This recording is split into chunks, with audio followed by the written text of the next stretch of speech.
नमस्कार दोस्तों, welcome again. ये है हमारा chapter 2 of Bipin Chandra, civil rebellion and the tribal uprising. क्योंकि सारे के सारे ही हमारे अफेक्टेड थे ब्रिटिश जो एट्रोसिटीज थी उनसे, तो इन्होंने भी अपने हिसाब से रिवोल्ट करने की कोशिश करी थी। अलग अलग जगह हुए थे, वो हम देखेंगे। उनके नाम, उनकी लोकेशंस बहुत इंपॉर्टेंट है, उनके लीडर्स इंपॉर्टेंट है।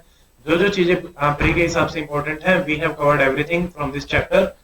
So about me, my name is Dr. Amit. I have given UPSC mains 5 times and interview 3 times, and I qualified Haryana Civil Services examination of 2019. And चलिए शुरू करते हैं। देखिए, ब्रिटिश ने क्या किया था, पीस मील एक एक करके कॉन्क्वेस्ट की, कंसोलिडेट किया एंड कॉलोनाइज किया हमारे इंडिया को, प्यारे भारत को।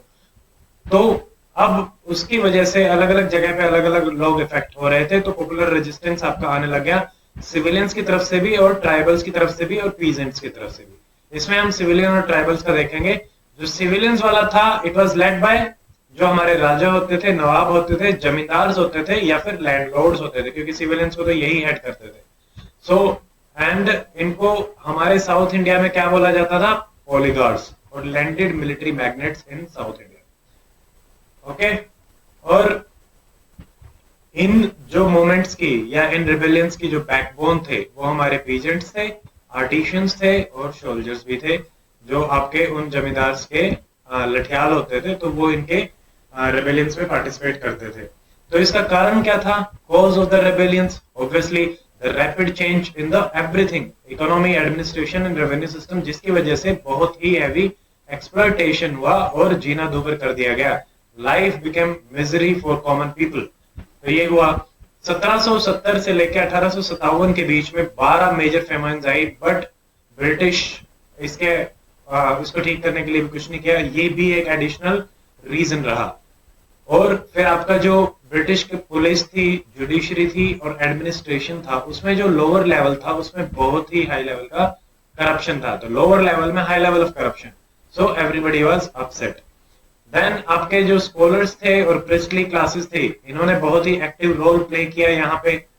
और एक और रेबेलियंस में, और जो हमारा फॉरेन कैरेक्टर रहा ब्रिटिश रूल का, ये भी एक बड़ा कारण था, क्योंकि बाहर वाले आके हम पे राज कर रहे हैं और हमें बता रहे हैं कि कैसे रहना है और हमसे ही रेवेन्यू ले रहे हैं। तो ये थोड़ी सी, आप किसी को भी अच्छा नहीं लगेगा, आजादी सबको पसंद होती है, ठीक है। तो ये रीजंस थे।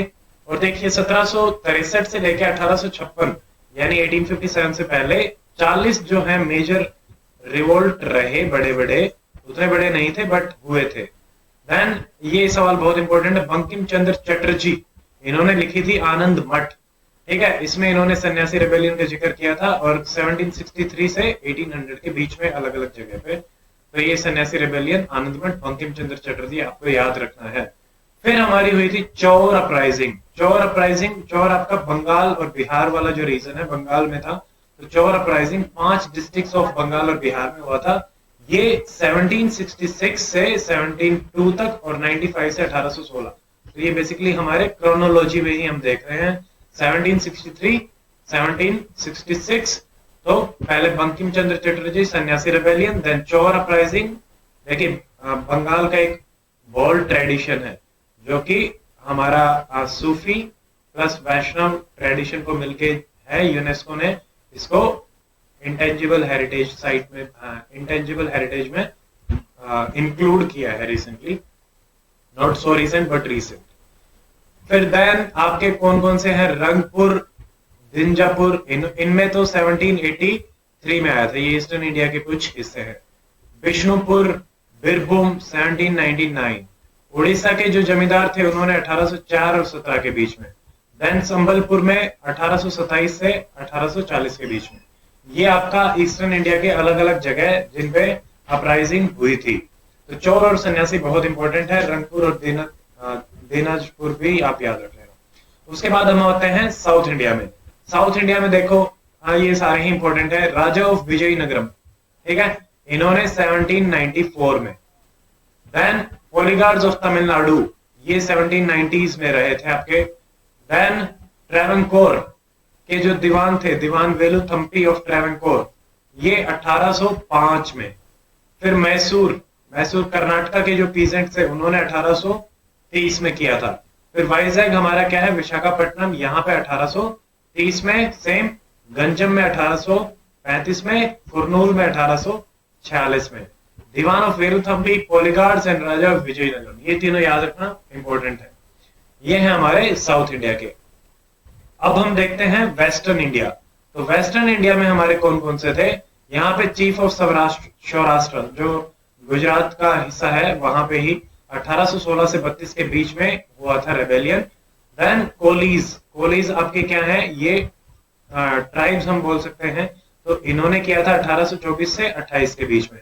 फिर हमारी भील ट्राइब ने 1818 में, चित्तूर में 1824 में, सतारा, ठीक है, 1841। जो सुजना, हमने लास्ट चैप्टर में सुजना देखी थी, उसमें एस इज फॉर सतारा, अब याद रखें। गदकरीज ये कम्युनिटी थी, इन्होंने 1844 में किया था। तो केएसजी एक इंस्टीट्यूट है, तो इसको ऐसे याद रख सकते हो, भील केएसजी, भील, चित्तूर, सतारा एंड गदकरी। तो ये हमारी ट्रिक हो जाएगी टू रिमेंबर द क्रोनोलॉजी। ये हमारे हो गए हैं वेस्टर्न इंडिया के। अब देखिए नॉर्थ इंडिया में, वेस्टर्न के बाद हम आते हैं नॉर्थ इंडिया में।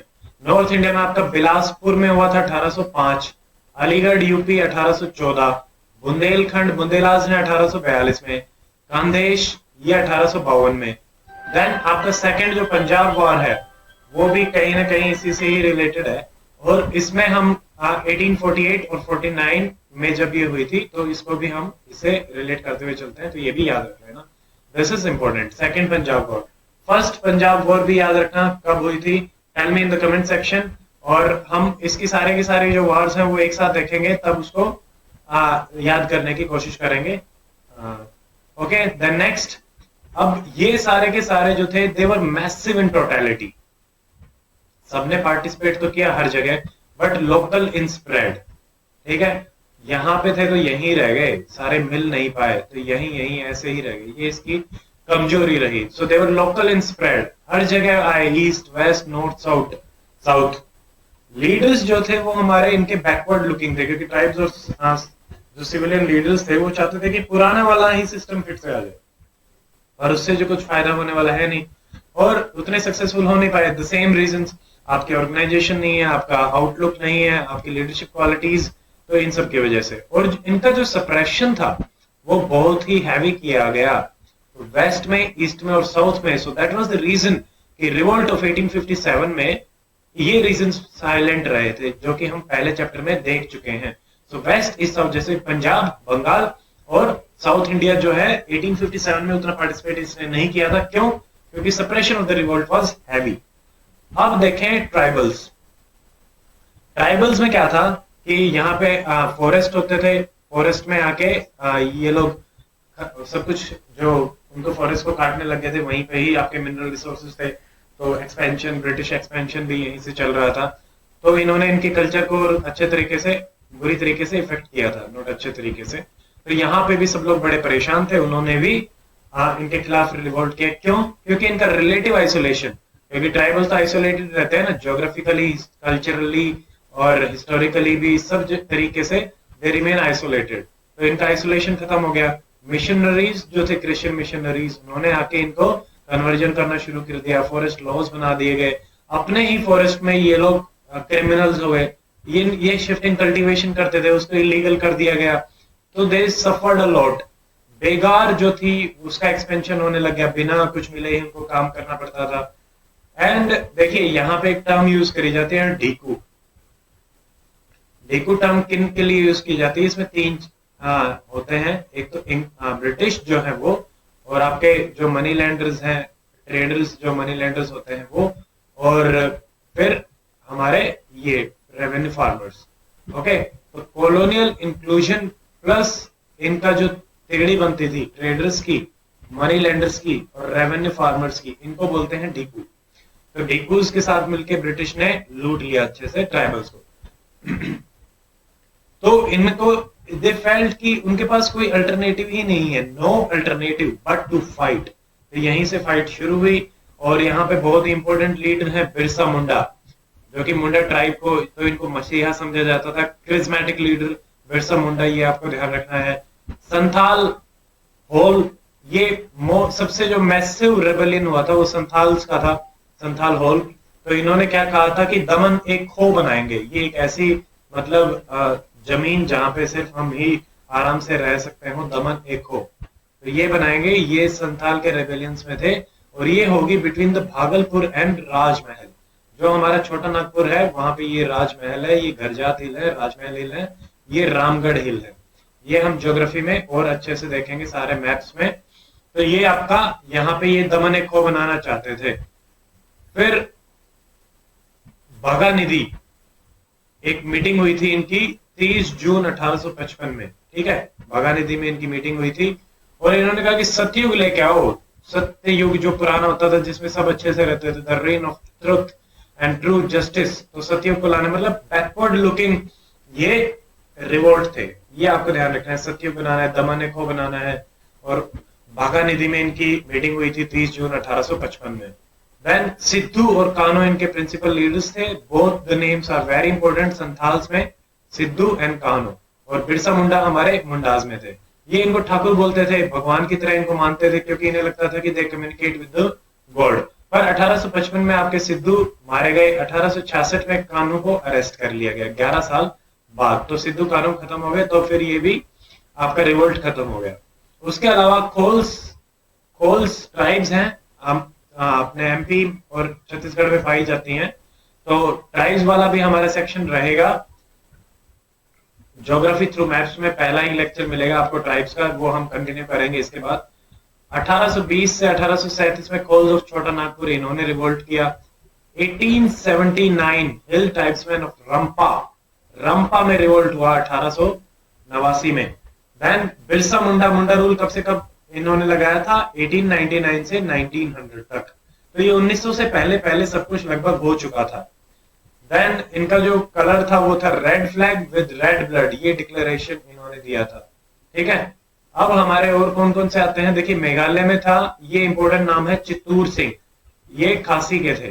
तो खासी, गारो खासी जयंती जो हमारी ट्राइब्स हैं, तो खासी ने जो रिवोल्ट किया था वो था चित्तूर सिंह में। और मणिपुर में हमारी रानी गैंडन लुई, ये पकड़ी गई थी सिविल डिसोबीडियंस मूवमेंट के टाइम पे, और काफी टाइम तक ये जेल में रही थी। बाद में इंडिपेंडेंस के बाद जवाहरलाल नेहरू जी ने इन्हें छोड़ा था। तो ये कुछ नेम्स हैं जो आपको याद रखने हैं, और लोकेशंस इंपॉर्टेंट है, लीडर्स के नेम इंपॉर्टेंट है, और रिवोल्ट का नाम भी इंपॉर्टेंट है।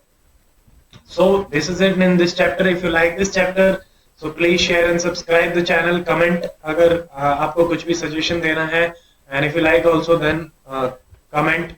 So that is it in this lecture. See you in the next video of Peasant Uprising, chapter 3 of our Bipin Chandra series. So till then, stay fit, stay healthy. Goodbye. Jai Hind.